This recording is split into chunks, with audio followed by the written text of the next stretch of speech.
Efectivamente, mucho de qué hablar, sobre todo de ya lo ocurrido en la cumbre y naturalmente de las proyecciones que va a tener para el continente y para el mundo, como dijeron varios discursantes, el área más grande del mundo en donde más paz hay, pero todavía quedan algunos reductos que hay que resolver y ojalá que se puedan resolver. Pero hubo algo que a mí todavía no me deja salir del asombro. El foro de la sociedad civil. En el entorno de la séptima cumbre de Presidentes de las Américas, se dieron varios foros de rectores, de empresarios, pero hubo uno de la sociedad civil que a mí me llamaba la atención, por así decirlo, lo caliente que estaba. Rubén Castillo, abogado de profesión, panameño, enamorado, vinculado, comprometido con la democracia de este país, por alguna idea se le ocurrió a él o a alguien que presidiera este foro. Así fue, ¿no? Bueno, Edwin, buenos días, gracias por la Bienvenido. Sí, había un equipo de coordinación más bien, estaban Magali Castillo, Maribel Jaén y Carlos Gasnel, y estaba mi persona. Al final yo tenía la función de enlazar la actividad del foro con la Cancillería de la República de Panamá. ¿Por qué este foro estaba tan caliente, por así decirlo? Era un debate y hasta griterías y empujones y golpes. Bueno, ¿Qué pasaba? A mi juicio a la ideología se le fue la mano. Es decir, este era un espacio para debatir con tolerancia, con respeto, todos los temas propuestos y que iban a ser debatidos por los presidentes. Y lamentablemente había, a mi juicio, una persistencia de un fenómeno de intolerancia que al final generó actos de irrespeto y de perturbación con el proceso del mismo foro. Nosotros pensamos quizás inocentemente que en este espacio cabían todos y que al final, a través de diálogos fructíferos, podíamos llegar a conclusiones comunes que pudieran ser transmitidas a los presidentes. Lamentablemente no fue así. Pero hay algo que yo no termino de entender. Había una pugna entre la disidencia cubana y los que favorecen el régimen cubano. Pugna que no entiendo porque el señor Castro y el señor Obama, un día después, iban a estar dándose la mano en una conferencia de prensa. Claro, y el tema es que si todos están invitados, nadie puede pretender que va a excluir al otro, porque la invitación la hace la República de Panamá a través de su sociedad civil. Entonces nosotros queríamos generar ese espacio de diálogo, fíjense que ni siquiera de entendimiento, porque este es un proceso. De repente no hubieran habido conclusiones comunes, pero había un proceso que podía continuarse en los futuros encuentros. Lamentablemente fue muy difícil administrar esta situación. Yo creo que la delegación de Panamá actuó con equilibrio, pudimos llevar el proceso con todas sus dificultades hasta el final y pudimos llegar a las conclusiones junto con el resto de los países.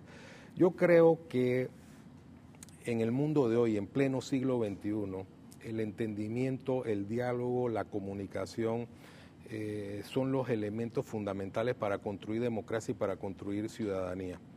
Yo creo que las descalificaciones con el único propósito de que las otras voces no se escuchen no tienen ningún sentido. Nosotros respetamos a todas las delegaciones, las tratamos con decoro. Lamentablemente se dieron estos incidentes, pero los mismos no pudieron frustrar. Un elemento, porque aquí todo no se reduce a cuánta plata nos costó la cumbre y cuánta plata nos dejó.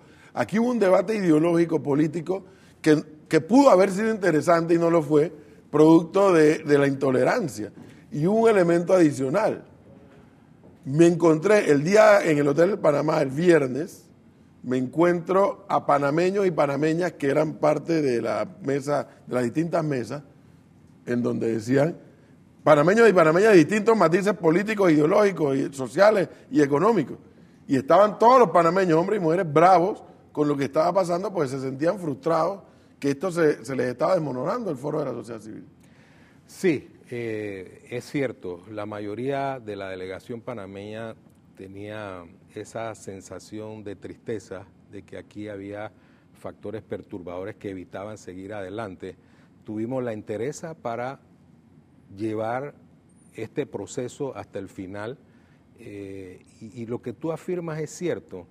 En la delegación de Panamá estaban todos los matices, con todas sus diferencias, con sus contradicciones, pero asumiendo una actitud nacional, es decir, queremos debatir. Y quién sabe en el debate, dentro de la delegación de Panamá se hubieran manifestado diferencias lógicas por la perspectiva que tiene cada quien del desarrollo de las cosas.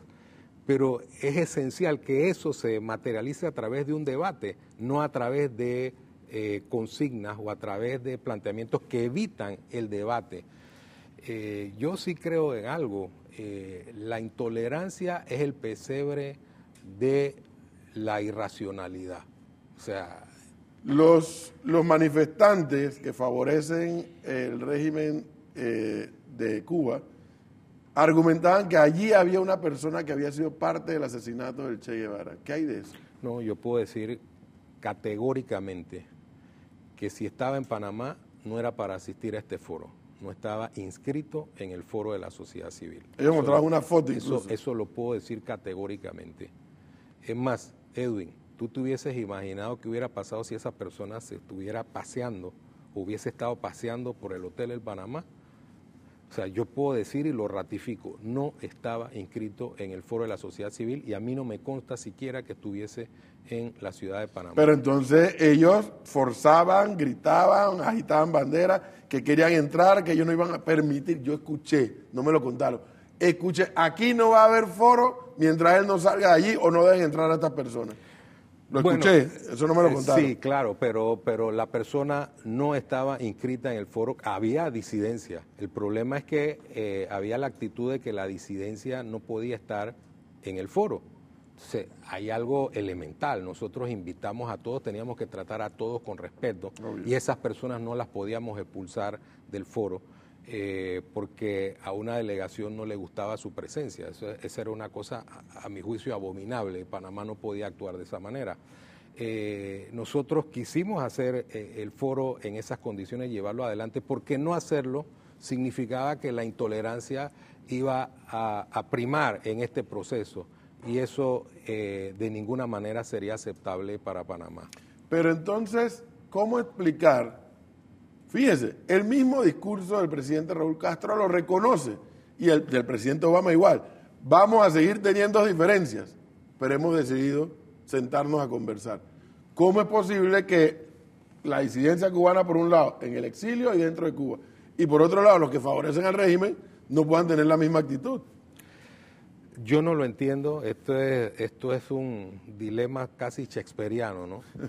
Yo no lo entiendo, o sea, no entiendo cómo en gran plan se pueden dar actitudes de acercamiento e internamente no se pueden dar, porque es obvio que en un país siempre van a existir diferencias. Pero por supuesto. Siempre van a existir enfoques que pueden entrar en contradicción y para eso deben existir los medios para debatirlos y llegar a conclusiones.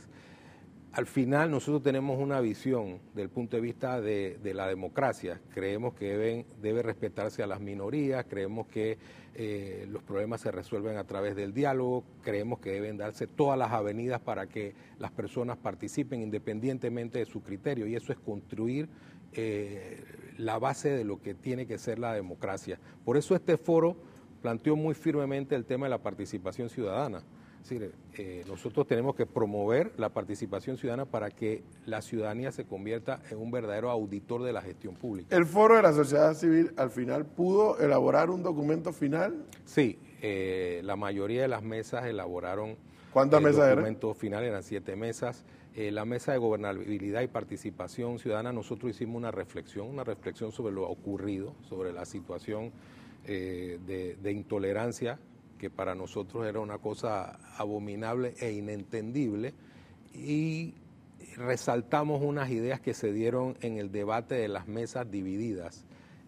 Obviamente hubo originalmente, por ejemplo, en Participación Ciudadana, un grupo que señaló algunas protestas sobre el tema de la organización y demás, y eso lo consignamos desde el punto de vista democrático, de lo que debe ser, y además las ideas de los otros grupos que trabajaron conforme a las metodologías. Y eso fue lo que se relató al final, ¿no?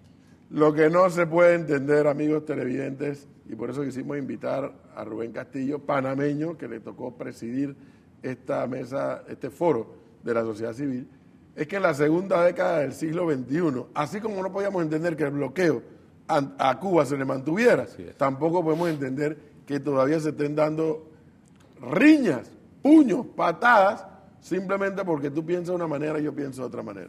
Eso es inaceptable. Es inaceptable. Y en democracia tenemos que caber todos. Claro, así es. Y más aún en el marco de una cumbre en el cual ya se anunciaba cuál iba a ser el desenlace final, que no era otro que el acuerdo, la foto famosa que le ha dado la vuelta al mundo del señor Obama y del señor Castro estrechándose la mano y diciendo vamos hacia adelante, mantenemos nuestra diferencia de ideología, nuestra diferencia de visión, reconocemos lo que pasó en la historia, pero vamos a avanzar. Claro, porque esos procesos garantizan la paz, garantizan caminos de diálogo, que es lo que se busca. Entonces, creo que hay que predicar con el ejemplo, ¿no? Debemos lograr que en nuestra América todos los países, todos los gobiernos entiendan que las minorías, si son minorías, tienen el derecho a participar, tienen derecho a hacer valer sus opiniones y deben tener la oportunidad en algún momento de ser poder. Al final de la historia, don Rubén Castillo, amigos televidentes, la cumbre para efectos de Panamá fue un éxito en convocatoria, fue un éxito en organización. A mí todavía me tiene muy positivamente asombrado la Policía Nacional, Senafrón, el SPI, los estamentos de seguridad, los buenos días, las buenas tardes, las buenas noches, muy decentes todos, se nota que hubo el entrenamiento. Sin embargo, hubo dos elementos que nublaron la cumbre. Uno, el foro de la sociedad civil, la intolerancia de los unos y los otros, en el caso de los cubanos, o sea, le pusieron una nube negra encima al foro de la sociedad civil por esa pugna entre ellos de no querer aceptar el uno al otro. Eso es un hecho cierto, independientemente, aquí no es que unos son buenos y otros son malos. El hecho cierto es que obstaculizaron, sabotearon la posibilidad de que el foro de la sociedad civil tuviera un resultado mucho más positivo al que pudo haber tenido. Y lo segundo, Venezuela, la que se iba a denominar la Declaración de Panamá, que pudo ser y no fue. Panamá había logrado el 95% de consenso para lograr una declaración final, cosa inusual en las cumbres de un tiempo a esta parte. Cuando ya estaba el 95% de consenso, Venezuela se aparece con 3 puntos que lograron, entonces, esa minoría logró disuadir la posibilidad de que hubiera una declaración de Panamá. No se pudo lograr porque Venezuela hizo esta propuesta. Bueno, al margen de eso, no sé cuál es la opinión de Rubén Castillo, la cumbre fue un éxito. No, evidentemente, la cumbre fue un éxito. Panamá le demostró al mundo que podía realizar eventos de esta naturaleza y concitar a todos los presidentes con todos los matices para generar espacios de diálogo, espacios de entendimiento. Yo creo que ese es el gran papel que ha desarrollado Panamá en este proceso y que espero que siga desarrollando. Bien. Don Rubén Castillo, muchísimas gracias por darnos el contexto de lo ocurrido en el foro de la sociedad civil. Fueron nubarrones, pero no pudieron obstaculizar el éxito de la 7ª cumbre de presidentes de las Américas.